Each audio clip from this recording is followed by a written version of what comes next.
We might not have physically destroyed anything, but I can say with complete certainty that the Vietnamese communists have lost a lot of sleep over the past few weeks. Those were the words of Roland Anthus, commander of the U.S. Air Force 2nd Air Division, based at Tan Son Nhut Air Base. He spoke these words in late 1962, when military officials were discussing the effects of supersonic flights. At the time, American Convair fighters, specifically the F-102 Delta Dagger, regularly broke the sound barrier over the so-called War Zone D northeast of Ben Cat. This generated sudden and incredibly powerful sonic booms. Although the aircraft, known to pilots simply as the Deuce, arrived in Vietnam earlier, it remained in theater until 1969. These night flights became perhaps the most memorable part of its deployment. The American command hoped the nighttime booms would demoralize the enemy, but in all likelihood, they just robbed ordinary civilians of their sleep. The reality was that Viet Cong guerrillas were already well accustomed to operating at night. They carried out most of their sabotage and combat raids under the cover of darkness, even in the early stages of the conflict. When it comes to the actual combat record of the Delta Dagger, its career was overshadowed by other iconic American Century Series fighters of that era. These included the F-101 Voodoo and the F-105 Thunderchief. It is worth remembering that combat aviation in Vietnam was mostly focused on tactical strike and close air support missions. So it is somewhat surprising that the F-102 did not achieve massive success there. From the very beginning, it was conceived as a dedicated interceptor, but in practice, the capabilities of the aircraft turned out to be much broader.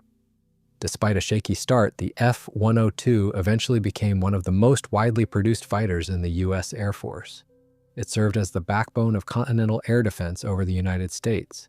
It also flew out of bases in Alaska, the Pacific, and forward operating bases in Europe.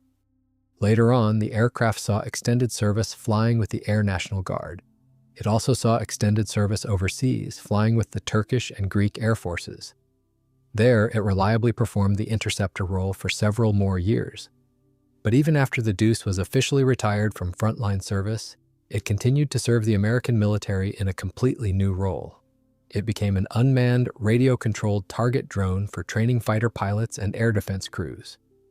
Right up until the early 1980s, the distinct, powerful roar of the afterburning J-57 engine echoed high over the Gulf of Mexico and the scorching deserts of New Mexico, which is exactly where most of these once formidable aircraft flew their final missions, expended as live fire targets.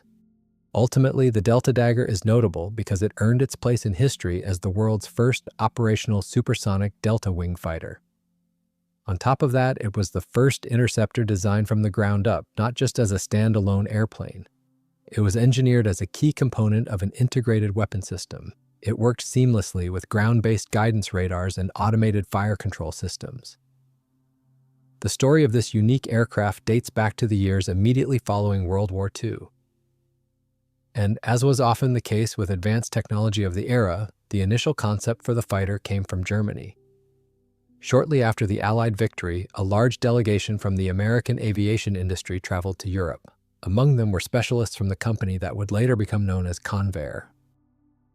This company eventually merged with General Dynamics in 1954. It was this specific visit to a defeated Germany that ignited an intense interest in the delta wing concept among American engineers.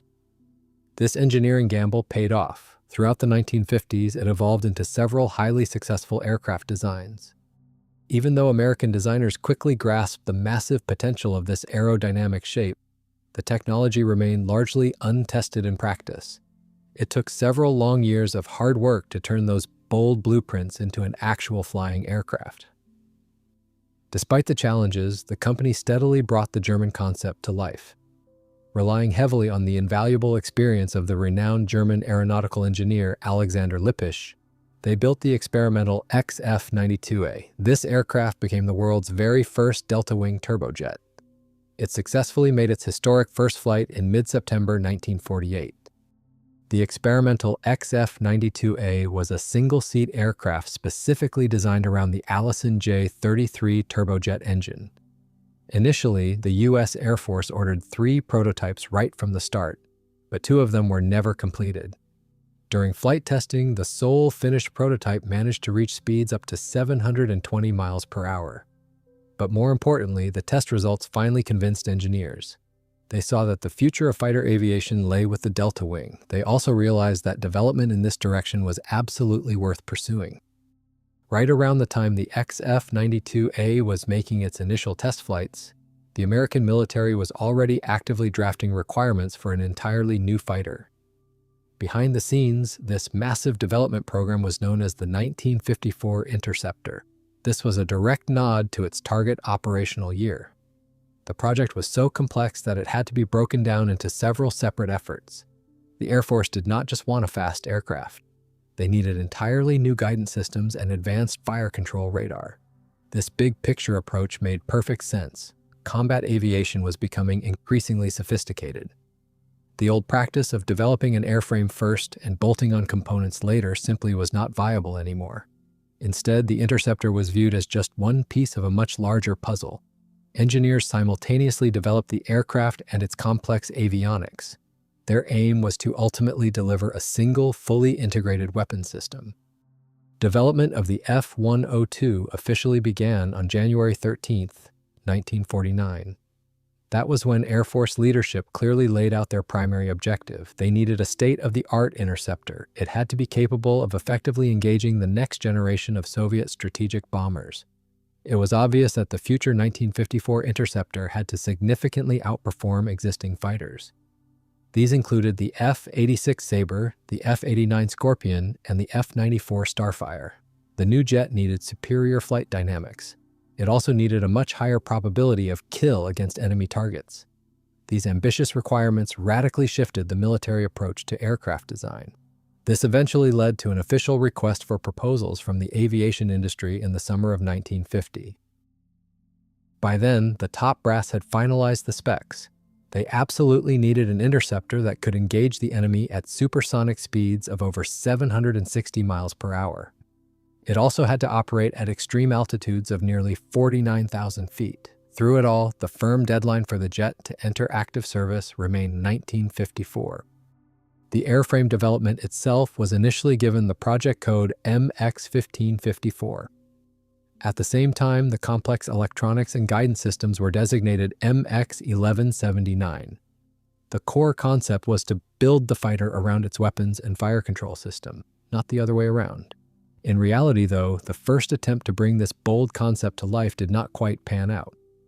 The MX-1179 avionics package was never fully integrated into the final production F-102. This was despite the fact that back in October 1950, no issues were foreseen. At that time, Hughes Aircraft optimistically took on the avionics development. They signed a contract expecting to start full-scale production sometime in 1953. As time would tell, those deadlines turned out to be wildly unrealistic. Meanwhile, development of the airframe itself under the MX-1554 program was in full swing. The aircraft manufacturers had to submit their design proposals by January 1951. The competition was fierce. 6 contractors submitted a total of 9 different concepts for review. Republic really stood out by trying to cover all their bases. They offered the Air Force 3 entirely different designs. Engineers at North American prepared 2 options. The other industry giants, Chance Vought, Convair, Douglas, and Lockheed, submitted just 1 concept each. It took Air Force leadership a solid 6 months to carefully evaluate all the proposals. Finally, on July 2nd, Convair, Lockheed, and Republic were announced as the winners of this initial phase. They were tasked with building full-scale mock-ups of their concepts. This way, the final design could eventually be selected and put into production. The Korean War definitely pushed the government to pour massive funding into aviation development. But the defense budget could only stretch so far. Pretty soon, funding for the ambitious MX-1554 project was drastically cut. Lockheed's design was canceled altogether. Republic's more promising project was internally known as the AP-57 and later designated the XF-103. It held on for a few years longer before finally being canceled in September 1957. By the way, even today, the XF-103 concept looks incredibly futuristic. Republic's engineers proposed an all-titanium interceptor capable of cruising at 3,000 miles per hour. However, there were massive technical hurdles and severe budget constraints. Instead of the 3 planned prototypes, they only started building 1, and it was never even completed. Convair had only received a preliminary contract on September 11, 1951. Yet they unexpectedly emerged as the outright winner of the competition. That was when their new fighter received its official designation, the F-102. The contract required the engineering team to use the Westinghouse J-40 engine for the initial flight tests, but for the production aircraft they planned to install a much more capable power plant. This was the Wright J-67, which was an Americanized version of the British Bristol Olympus. The performance requirements for the future Interceptor were incredibly demanding. The Air Force expected the J-40-powered prototype to reach speeds of over 1,440 miles per hour and climb to an altitude of over 56,000 feet. The final production fighter, equipped with the J-67, was expected to hit roughly 1,500 miles per hour and reach a service ceiling of 62,000 feet. 10 weeks after the paperwork was signed, on November 24, 1951, the development program kicked into high gear. The U.S. Air Force decided to use the Cook-Craigie plan, an early concurrent production method, to get the F-102 manufactured as fast as possible. The whole idea behind this approach was to set up the assembly lines early. The aircraft would roll out in low-rate initial production batches. This process ran right alongside the intensive flight testing of the very first prototypes. On paper, the idea was simple. As soon as flight testing ironed out the aircraft's initial teething problems, engineers would immediately tweak the design. After that, production rates for the revised airframes would quickly ramp up. The jets that had already been built would simply go through a rapid retrofit. With this concurrent production approach, the Air Force hoped to drastically cut down the time from first flight to the fighter officially entering operational service. Unfortunately for both Convair's management and the Air Force brass, this strategy only looked good on paper. The problem started almost right away. First, it turned out that the early production aircraft slated for flight testing would have to settle for the much weaker J-40 engine, instead of the highly anticipated J-67. At the same time, it became obvious that development of the cutting-edge MX-1179 fire control system was severely delayed. Realizing it was simply impossible to finish on schedule, the Air Force's hands were tied. However, this forced delay did give them a chance to rethink some of their plans. Specifically, engineers decided to take a much more cautious approach to Convair's innovative Delta wing. Given the circumstances, the order for the J-40 powered fighters was scaled back. Instead, the variant equipped with the powerful J-67 was supposed to become the definitive, fully capable Interceptor. As a result of these setbacks, the program was restructured in December 1951. The interim version of the aircraft was designated as the F-102A, while the final, refined fighter was designated the F-102B. Assembly of the first F-102A at Convair's San Diego plant was scheduled for June 1953. As for the definitive F-102B, the developers naively believed at the time that there wouldn't be any major design differences between the two variants. Because of this, they didn't set a hard deadline for its completion. They just planned to build it as soon as the more advanced components were ready. However, practical challenges got in the way once again. Eventually, the internal and external layout of the F-102B went through such drastic changes that the variant ultimately evolved into an entirely new airframe. This was redesignated as the F-106A. It didn't actually enter operational service until May 1959. This incredibly drawn-out development cycle was the direct result of a seemingly endless series of technical problems. The interim F-102A had just as many issues. Interestingly, most of them weren't caused by outright design flaws. Rather, they were caused by the fact that aerodynamic and aerospace engineering theory at the time simply wasn't prepared for the realities of transonic and supersonic speeds. However, back in early 1952, all those headaches were still far down the road. It seemed like the project was moving along on schedule. The first wake-up call came that November when the team had to get past the rigorous Air Force mock-up review board.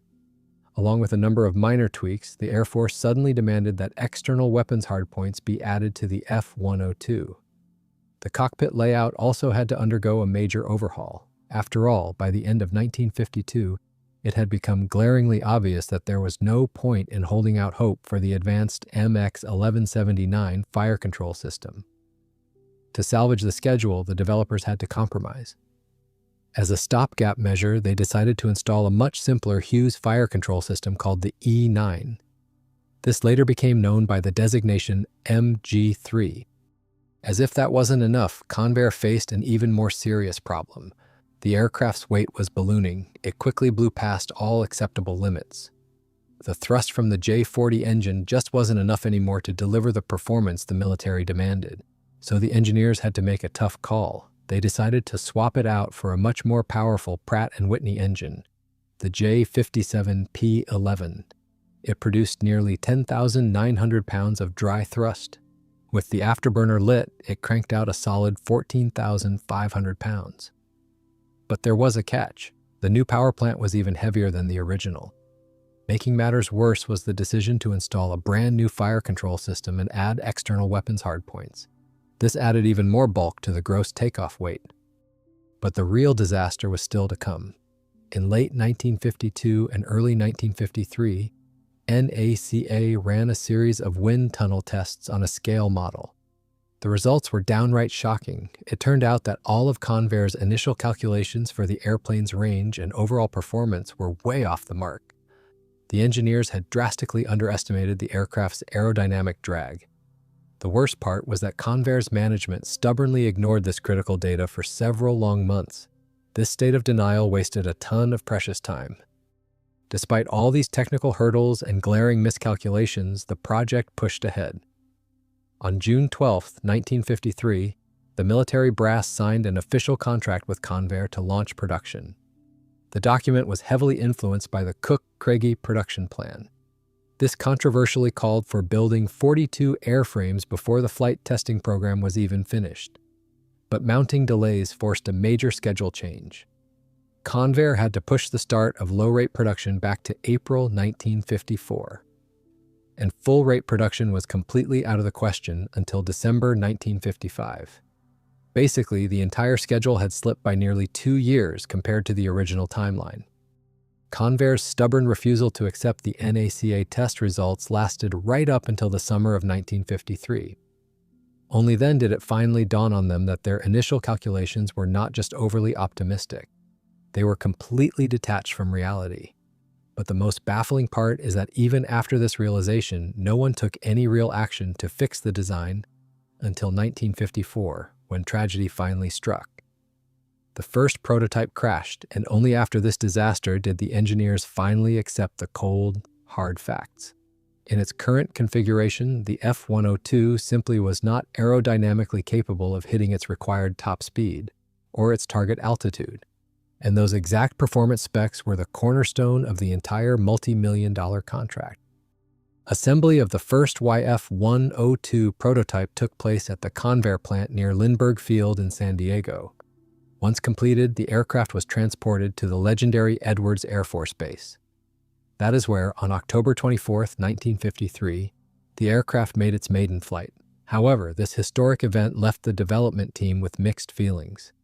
The initial excitement was quickly overshadowed by the grim realization of just how much work was still needed to bring the F-102 up to combat standards. Just 9 days later, on November 2nd, the program suffered a devastating setback. The aircraft crashed, crushing morale across the company. The first prototype was lost on only its 7th flight due to an engine fire on takeoff.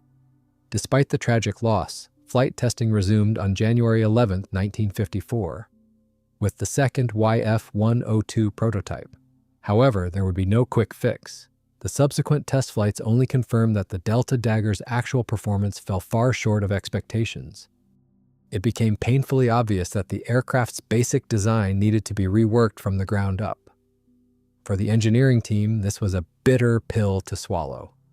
Making matters worse, the prototype phase was running concurrently with tooling and parts orders for future full-scale production. Now, no amount of production tweaking could hide a catastrophic reality. 2/3 of the 30,000 pieces of expensive manufacturing tooling the company had already ordered by October 1953 were essentially useless. Ultimately, after completing the assembly of the initial 8YF-102A prototypes already on the line, the company had no choice but to scrap a mountain of brand new equipment. For the engineers at Convair, it was back to the drawing board. But this time they had an ace up their sleeve. It was the innovative area rule discovered and thoroughly researched by Richard Whitcomb at the National Advisory Committee for Aeronautics, better known as NACA. Applying this concept was an absolute lifesaver for the program. The area rule significantly reduced aerodynamic drag at transonic speeds. The redesign went far beyond minor cosmetic tweaks. What emerged from the engineering department was practically a brand new aircraft. This was true even if it bore a strong family resemblance to the original YF-102 on the outside. The fuselage profile underwent a radical transformation. Engineers abandoned the straight, slab-sided fuselage of the original design. They chose a sleek silhouette that pinched inward at the wing roots. This marked the very first practical application in aviation history of a new design. It would soon become famous as the Coke bottle or wasp waist fuselage. The major redesign of the F-102 took up the entire first half of 1954. The initial blueprints were immediately put to the test. Throughout April, models underwent relentless wind tunnel testing. To achieve that signature wasp waist, the fuselage of the aircraft had to be stretched by almost 7 feet. As a result, the wing was shifted further aft and given a new conical camber. Engineers also repositioned the vertical stabilizer. But even with these major structural changes, the wind tunnel results showed they still had not hit their performance targets. So the aircraft went right back into development. The fuselage was stretched by another 4 feet. The designers tweaked the wing geometry. They installed completely new intakes and totally redesigned the cockpit canopy. This new canopy did not just improve visibility, it was also significantly lighter. Weight was a critical issue. Chronic weight problems had already forced Convair to launch a separate program. This program was dedicated to stripping as much weight from the airframe as possible. Another prominent new feature was the addition of 2 bulging aerodynamic fairings. These were placed on either side of the tail section. But most importantly, the heart of the Interceptor was now the new J57P23 engine. This engine produced significantly more thrust compared to earlier variants. Even with all these setbacks and constant redesigns, the Air Force never lost faith in the Convair Interceptor. In March 1954, they ordered an additional batch of 37 aircraft. And by June, an even bigger order came through. This time it was for 108 F-102A interceptors. However, funding for this latest batch was temporarily frozen in November. The Air Force was waiting for the upgraded aircraft to fully meet the strict performance requirements. The command had laid these out earlier that month. These requirements were no joke. The modernized F-102A had to easily climb to an altitude of 54,100 feet. It also had to maintain a combat radius of about 370 nautical miles.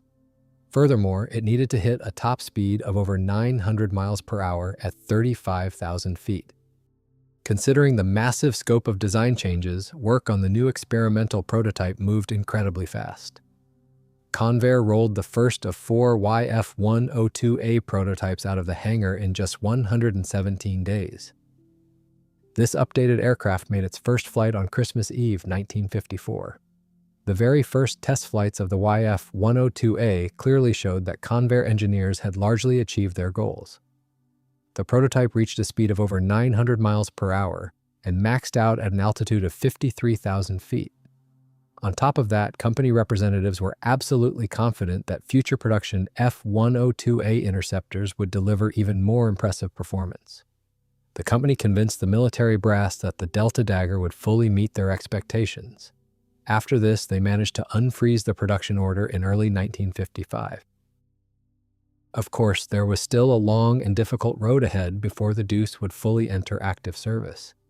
However, the assembly line for production F-102A interceptors was steadily picking up steam.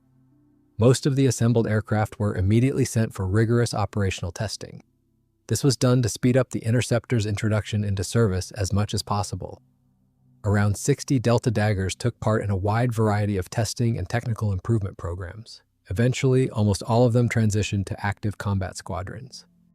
Shortly after the success of the YF-102A prototype, the first full-fledged production model took to the skies. This landmark event took place on June 24, 1955. After that, Convair's San Diego plant rapidly scaled up production of the F-102A. They consistently increased the assembly rate.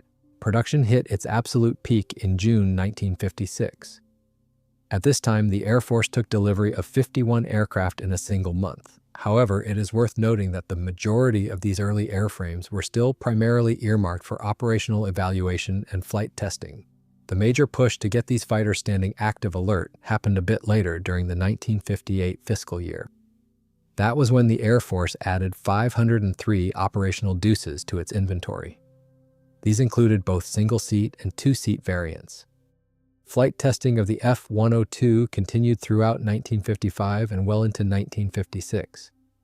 Overall, the results were largely satisfactory, especially regarding the performance of the weapons system. However, the aircraft's aerodynamic stability turned out to be worse than expected. This became particularly noticeable in the high-speed flight regime. To address this issue in March 1956, engineers introduced a new, larger vertical stabilizer.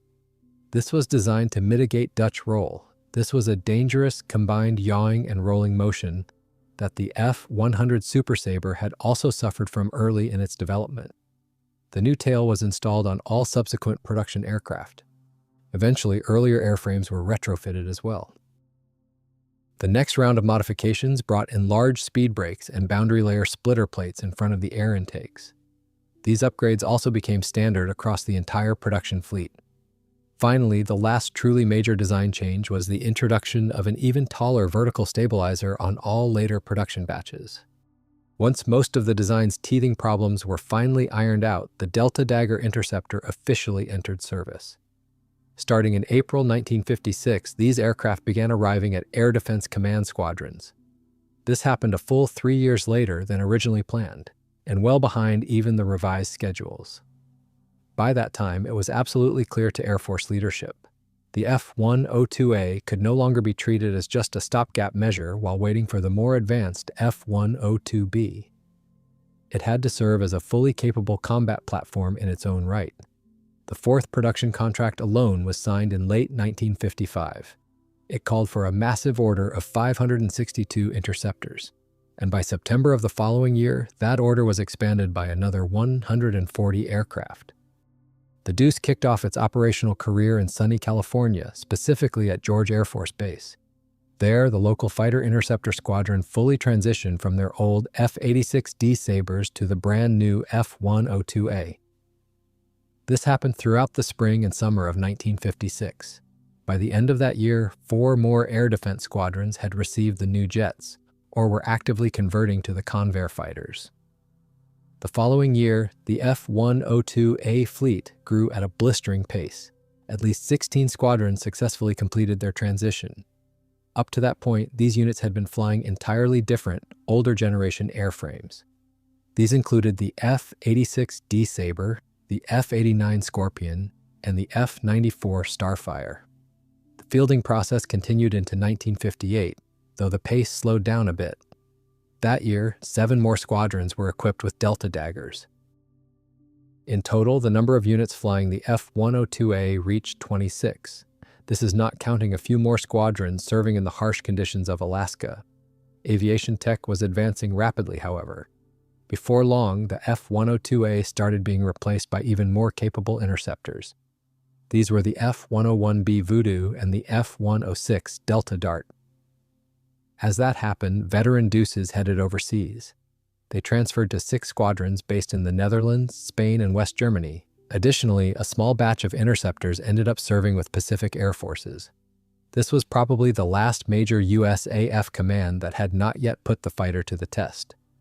In its original form, the F-102A was a massive step forward compared to its predecessors. Still, you could hardly call it the ultimate, ideal interceptor that Air Force strategists had dreamed of in the early 50s. Because of this, the entire service career of the Delta Dagger turned into a non-stop stream of upgrades. These upgrades noticeably changed even its outward appearance. However, the changes to the F-102A avionics were much more extensive and critical. For example, its basic fire control system was replaced very early in its service life. It was swapped for the much more capable MG-10 system. This updated avionics suite featured advanced data link equipment and an automatic flight control system. This significantly reduced pilot workload and boosted the combat effectiveness of the fighter. The armament of the jet also saw major changes. Initially, the weapons bays held 24 unguided 2-inch T-214 rockets.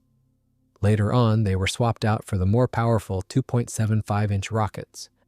By then, these had become the standard unguided armament for USAF fighters. In total, 170 airframes went through this upgrade. The modifications were carried out in the field by mobile maintenance teams. This took place throughout 1956 and 1957. A bit later, unguided rockets were phased out entirely. This made room to equip the Interceptor with nuclear-tipped AIM-26A Falcon missiles. They were used alongside upgraded conventional Falcons, which featured modern infrared or semi-active radar homing seekers. The combat loadout was highly flexible. It ranged from a pair of nuclear Falcons to 6 conventional AIM-4s. Alternatively, it could carry a mixed load of 1 nuclear AIM-26A and 2 conventional AIM-4s. There were also ambitious plans to arm the jet with the unguided AIR-2, a Genie nuclear rocket. It was tested on a F-102A prototype in the spring of 1956. However, it never saw operational use on the Deuce. One of the most interesting upgrade programs was a project called Big 8. The goal was to outfit the Interceptor with an IR sensor mounted right in front of the cockpit canopy. Data from this IR sensor was fed into the MG-10 fire control system. This allowed the pilot to slave the AIM-4C and AIM-4F Falcon missiles directly to the heat signature of the target. The F-102's production run officially came to an end in September 1958, when the Air Force took delivery of the final airframe. By that time, 875 production aircraft had rolled off the assembly line. That was in addition to about a dozen YF-102 prototypes and a handful of YF-102A models. All of these aircraft were built at the Convair plant in San Diego. Interestingly, plans to put the next variant of the Interceptor, the F-102B, into production were ultimately shelved. Instead, that fighter entered service under a completely new designation as the F-106A Delta Dart. For all practical purposes, this was an entirely different aircraft. There was another proposed single-seat variant, the F-102C. For a while, this went by the internal designation F-102X, designed in 1956. It looked almost visually identical to the F-102A. Its main upgrade was supposed to be a much more powerful J57P47 engine. This engine featured a titanium alloy compressor. Engineers also refined the aerodynamics slightly by extending the aft fairings. Top speed was expected to reach over 1,000 miles per hour. Its service ceiling was projected to be almost 3,000 feet higher than its predecessor. The Air Force hoped this model would serve as a stopgap between the F-102A and the F-106A, but the project was ultimately scrapped in April 1957 before any metal was ever actually cut. Ironically, a few early production airframes were modified and redesignated as YF-102Cs for testing, but they had basically nothing to do with the actual proposed design. Even though the F-102A was designed strictly as a dedicated point defense interceptor, by the early 1960s it was already being pulled off frontline alert duties in the States. But these jets were not heading for the boneyard just yet. They were simply transferred to other units. Most were deployed overseas to Europe and the Pacific. There, they successfully replaced aging F-86D Sabre dogs. It was in those overseas theaters that the Deuce ended up doing the bulk of its actual operational flying. Looking back at the overall career of the Deuce, it was not quite as glamorous as some of the other famous Century Series fighters. Nevertheless, the F-102A served faithfully for nearly a decade in combat theaters. Deuce pilots flew thousands of combat air patrol sorties and provided critical escort cover for B-52 strategic bombers during the massive Operation Arclight strikes. The idea of deploying the F-102A to South Vietnam was actually first pitched in May 1961. At the time, U.S. Admiral Harry Felt was mapping out force deployments. He recommended sending 4 Delta Daggers to Tan Son Nhut Air Base to establish a credible air defense umbrella. That plan was initially put on hold. The Interceptor's actual Vietnam debut would not happen until almost a year later. In the spring of 1962, following an official request from the South Vietnamese government, 3 F-102As and a single TF-102A trainer were finally deployed there from Clark Air Base. The main reason these interceptors were brought in during Operation Waterglass was that ground radars had suddenly started picking up a massive surge of unidentified contacts. These bogies were popping up in huge numbers over the central highlands of South Vietnam and right along the Cambodian border. American pilots were scrambling constantly to intercept these intruders, but every single attempt to get a visual and positively identify the targets ended in total failure. It soon became clear that the F-102A interceptor was simply too fast to effectively hunt down these slow-moving targets. These were likely aircraft operated by Vietnamese guerrillas. Instead, the 2-seat trainer version of the aircraft, the TF-102A, was much better suited for this specific kind of mission.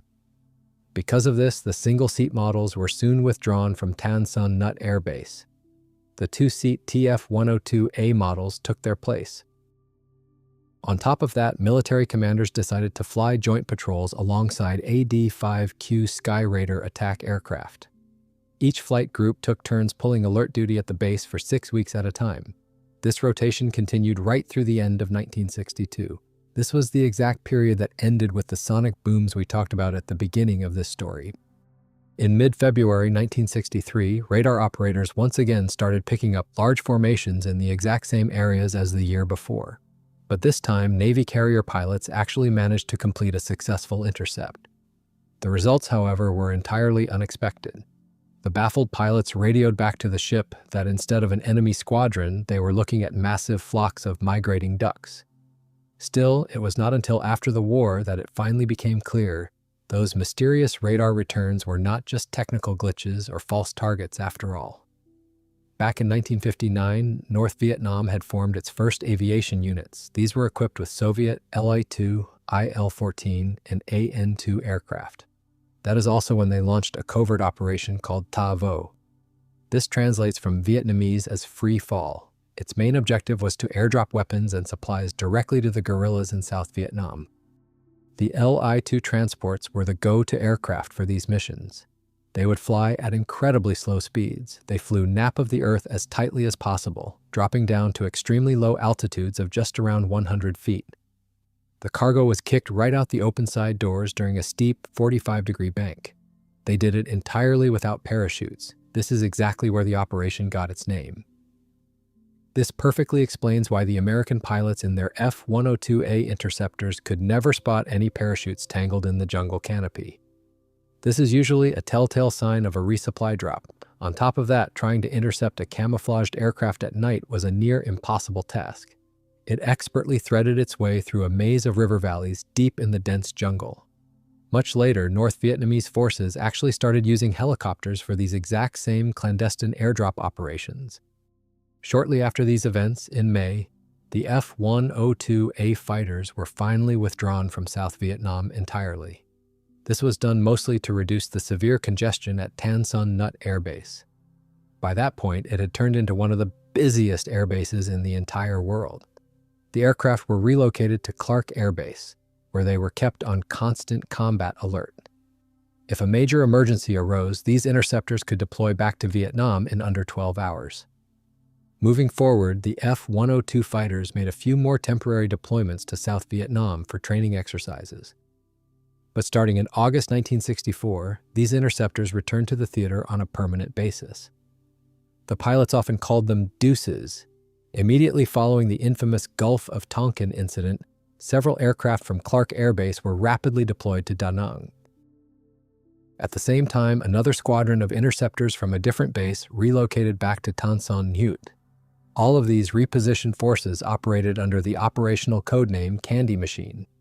From that point on, the F-102 fighters stayed in South Vietnam continuously right up until 1969. They flew daily combat air patrols out of Da Nang, Tan Son Nhat, and Bien Hoa air bases. In addition to those aircraft, a dedicated interceptor unit was stationed in Thailand. A major deployment effort known as Operation Belle Tone kicked off in April 1961. Initially, the first 4 jets deployed to Don Muang International Airport. This airport was located just outside Bangkok. By July 1963, the group was operating under the designation Detachment 4. As time went on, the air defense presence in Thailand continued to grow. Between 1965 and 1966, an additional 6 F-102A fighters deployed to Udorn Air Base. At the peak of operations between 1966 and 1968, there were 22 Delta Daggers flying out of South Vietnam and Thailand. Interestingly, 14 of them were sitting on 5-minute alert. Meanwhile, the rest of the fleet could be airborne within an hour of receiving a scramble order. The gradual drawdown of these interceptors in Southeast Asia mirrored the pace of other F-102A squadrons. Still, fully combat-ready aircraft remained stationed at Don Muang right up until the summer of 1970. Over a decade of intense combat operations, roughly 15 of these fighters were lost to various causes. Meanwhile, back in the States around the mid-60s, almost all the air defense squadrons flying the Deuce were either upgrading to newer airframes or being disbanded completely. This freed up a massive number of jets. It allowed the interceptors to be transferred in bulk to the Air National Guard. By the end of the decade, the legendary Delta Dagger remained on active duty with only a single frontline Air Force unit. This unit was deployed to the remote Keflavik Air Base. There, these interceptors provided a continuous air defense umbrella over Iceland until the summer of 1973. After that, the squadron finally transitioned to the more capable F-4C Phantoms. But even then, Convair interceptors continued flying faithfully with the Air National Guard. The Guard actually received its first Deuce back in 1960. The F-102A quickly became a staple in their inventory. By 1966, the Air National Guard was operating around 350 of these jets. This number held steady for the next several years. Still, the era of these classic jets was inevitably drawing to a close. The massive retirement of the F-102A kicked off in November 1969. At that time, the first airframe was flown to the famous Davis-Monthan Boneyard in Arizona. By October 1975, 383 Deuces had been sent out to the Desert Storage Facility. That said, a handful of F-102As stubbornly remained in service. They kept flying with Air National Guard units in New York and Hawaii right up until the spring of 1976. Then they were finally retired for good. Even as the interceptor career was winding down back home, it found a new lease on life overseas. Greece and Turkey received the aircraft under a major program to bolster NATO air defenses. This happened in the late 1960s and early 1970s. Turkey received the majority of the airframes. They took delivery of 50 F-102A fighters alongside a few two-seat T F-102A trainers. These aircraft were then distributed across various air bases. These reliable interceptors continued flying there well into the late 1970s. The Greeks ended up with 24 Delta Daggers. They also flew the interceptors extensively until the end of the decade. At that point, they were finally replaced by French Mirage F-1CG fighters. Interestingly, there is evidence suggesting Greek pilots actually flew their F-102As in combat. This occurred during the intense clashes over Cyprus in 1974. When the era of the Delta Daggers finally came to a close, they were being pulled from combat squadrons en masse. This raised an obvious question. What do you do with all this leftover hardware? The military figured it out pretty quickly. They decided to convert the retired F-102A fighters into radio-controlled target drones. It was a simple but brilliant idea. They planned to use the aircraft as full-scale aerial targets for testing brand-new weapons. This also allowed them to train pilots in live-fire missile exercises. Sperry pitched the winning conversion proposal for this. In the spring of 1973, they secured a lucrative $5.5 million contract to modify the first 6 aircraft. Eventually, the program expanded so much that Sperry delivered a total of 200 of these targets. Interestingly, out of that initial batch of 6 airplanes, 4 were modified into the QF-102A configuration. This was basically an interim, optionally piloted variant used for various tests under the classified Pave Deuce project. As for the first fully operational and completely uncrewed target, designated PQM-102A, it made its first unmanned flight in August 1974. All told, Sperry converted 65 of these PQM-102A drones at their Florida plant between 1974 and 1977. One of these full-scale targets was used in a live fire exercise for the first time in the summer of 1975. Following this successful debut, these unmanned daggers spent several more years operating over the massive Tyndall and Holloman test ranges, helping American pilots hone their skills. On the early PQM-102A drones, the remote control hardware was installed right inside the cockpit. That meant there was absolutely no room left for a human pilot, so the aircraft could only be flown as a drone. But technology was moving fast, and for the next variant, the PQM-102B, engineers came up with a really clever workaround. They moved all the command equipment into the nose of the aircraft, which freed up the cockpit and retained the option for a human pilot to actually fly it. To produce these upgraded drones starting in May 1978, the military pulled retired F-102As that had been sitting in long-term storage for years, just waiting to be reactivated. This conversion process went on for a few years, right up until July 1981, when the Sperry plant in Litchfield Park, Arizona rolled out its 145th and final converted aircraft. All of these target drones saw heavy use at Tyndall and Holloman Air Force bases until the very last one was shot down in early 1984. In practice, the PQM-102 series drones proved to be pretty reliable aircraft. Of course, there were still some mishaps. Sometimes they would veer off the runway and burn up before they even got off the ground. The military also planned for the scenario where a drone could sustain non-lethal damage from a missile strike and turn into an uncontrollable hazard in the sky. To prevent a disaster, each of these aircraft was equipped with a dedicated flight termination system. It would trigger completely automatically if the command and control link to the drone could not be restored within 6 minutes. On top of that, if the drone suddenly started flying erratically or drifted off course, the ground operator could manually detonate it at a moment's notice. To an outside observer, converting a once formidable fighter into a mere target drone for live fire training might seem like a sad and somewhat humiliating end to its career. But let us not forget that by this point, the F-102A had already logged a long and distinguished career with the United States Air Force. When you look at its track record, it actually outshines most other combat aircraft of its era. Over 25 years of active duty, its loss rate was incredibly low, with just 260 airframes lost out of the 1,000 built. At the time, that stood as an unmatched safety record among contemporary single-engine fighters. Without a doubt, the famous Deuce more than earned its permanent place in the rich history of America's legendary Century series.